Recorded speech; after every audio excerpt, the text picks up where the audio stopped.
Now let's look at the steps, the key steps that we use in the zero-based budgeting. Now the key steps are going to be, the first step is going to be identification of decision units. What is a decision unit?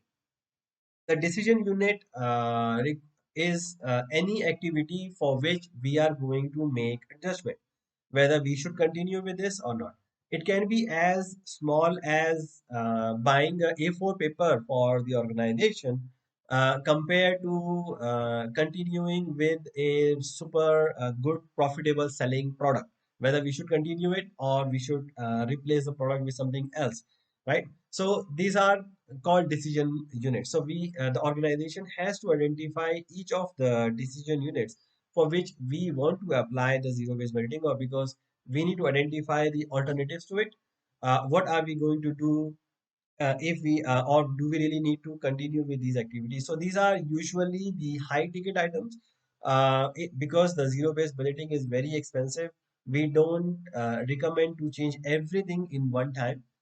It can be done by department, let's say only the marketing department, or it can be done by in the phases, right? So it can be done either whether by location, it can be done by customer segment, it can be done by product, it can be done uh, by any other any other categorization. But the idea is to identify each and every unit that for which we are going to evaluate our options.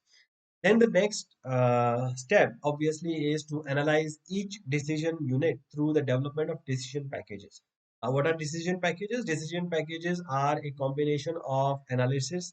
What is the activity? How is it done now? What are the alternative options for us to whether we should continue to do it in the future or not? Yes or no? If no, we end of story, right? If yes, whether we continue the way we are doing, or is there any other option because of the technology changes, because of the process changes, because of the requirement changes, because of the way the outcome that we need is changing, whether we need to change in the way that we have been doing this.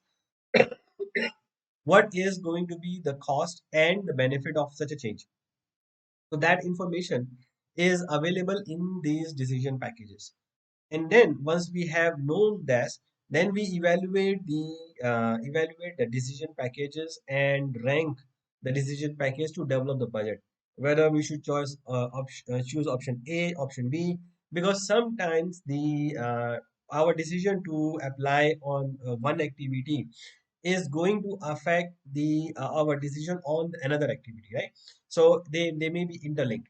So we need to evaluate all the decision making points at one time, rank them up, and say which is going to affect, what are the core activities first.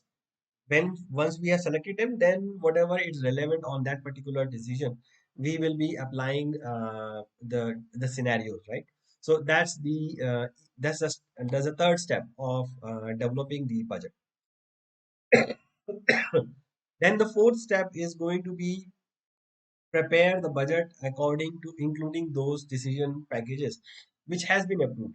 Now certain decision package is going to affect the other decisions, right? So we have to go the fundamental, looking at the maybe the core activities first, and then the non-core activities, and then the ancillary activities, so that we are not making the choices other way around. So these are the key steps in developing the decision zero-based budgeting.